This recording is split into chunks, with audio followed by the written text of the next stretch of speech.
Estamos de volta com a terceira e última parte do nosso programa de hoje, lembrando a você as nossas obras, analisando as tradições bíblicas, Sermão do Monte. São obras onde você pode estudar, discutir, adquirir maiores informações.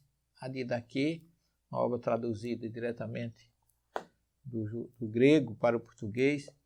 O livro do Gênesis, na sua expressão maior, essa obra é muito bela, é muito profunda. Eu não estou falando a minha obra, não, eu estou falando o Gênesis de Moisés, que eu, junto com o meu querido companheiro lá de Israel, Gade Azaria, nós fizemos a tradução desse livro todinho. O Evangelho Cristianismo Primitivo, uma obra que eu tenho muito carinho por ela, porque eu procurei os verdadeiros encontros de Jesus e, finalmente, a comunidade do caminho, história do cristianismo nascente. Então, eu tenho a impressão que ainda ficou alguma coisa, Bob, aqui com relação às cartas de Paulo. Na pergunta do Flávio, se as cartas de Paulo são autênticas. Olha, querido, há agora que eu vi, me desculpe, mas eu tenho que completar a pergunta dele. Todas as cartas de Paulo são autênticas? Existem restrições. Há quem diga que Paulo teve 4 cartas aos Coríntios. As cartas de Paulo são os documentos mais antigos. Os primeiros documentos, antes dos evangelhos, aliás, estava escrito. Você vê que Paulo, em nenhuma das suas cartas, ele fala dos evangelhos, que ainda não existiam. Ele é, na verdade, o primeiro a sinalizar com um documento que formou o Novo Testamento. Mas a última carta dele, por incrível que pareça, aos Hebreus, existem muitas restrições se são ou não dele.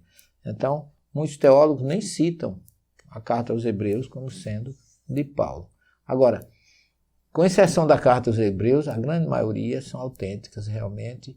Os estudos provam que se trata de documentos fantásticos, maravilhosos, desde a primeira carta dele aos Tessalonicenses, que ele escreveu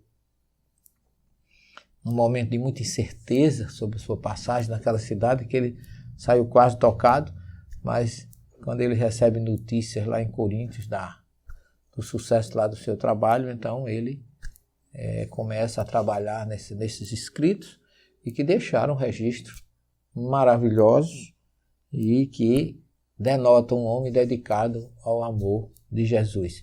Mas nós vamos nos aprofundar mais nisso, viu, Carlos?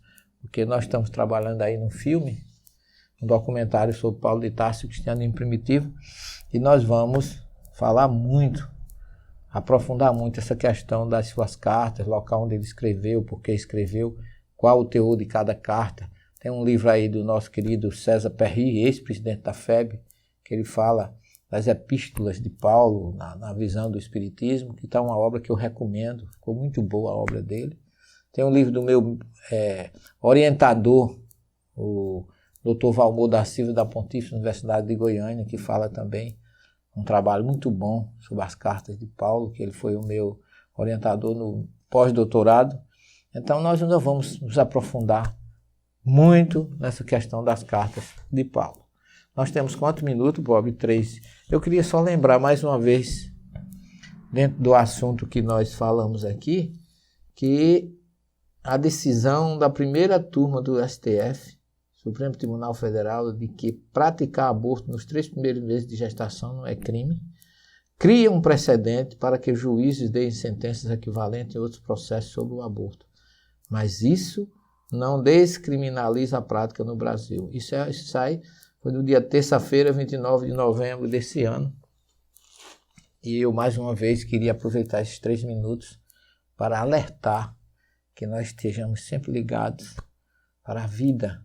Eu sou da área de saúde, eu sou especialista, mestre, doutor em odontologia, fiz até o 3º ano de medicina. Então eu estudei muito a fisiologia, sobretudo a embriologia de Zago e Junqueiro, todo mundo que fez Junqueiro e Zago, Junqueira e Zago, todo estudante, todo acadêmico de medicina e da área de saúde dos anos 70, estudou com profundidade a fisiologia, a embriologia do ser humano.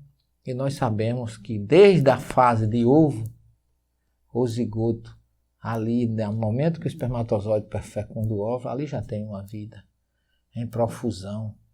ovo zigoto, depois vai se multiplicando, 2 células, 4 células, outra célula, 16, 32, 64, 128,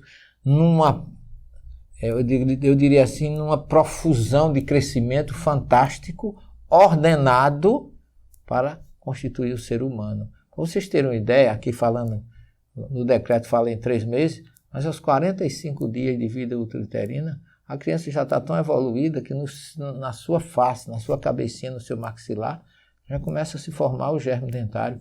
Não são 3 meses, não. São 1 mês e meio, 45 dias. Então, com 3 meses, a criança já está praticamente formada. Ele deixa de chegar, já não é mais embrião, já é feto. E aí vai por aí afora.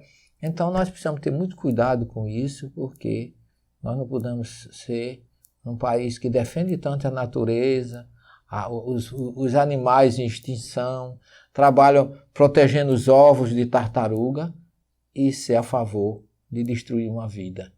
Nós estamos começando um ano novo, vida nova, o Natal acaba de passar, nós vivemos um período de muita reflexão sobre a vinda de Jesus e nós cristãos que conhecemos a história, não é a história como deveria ser, mas a forma como ela é apresentada, leva a gente a refletir que Maria poderia ter até abortado diante daquela crise, como se apresenta, citado nos evangelhos, e o que seria de nós, o que seria do Ocidente se Maria tivesse tomado essa decisão.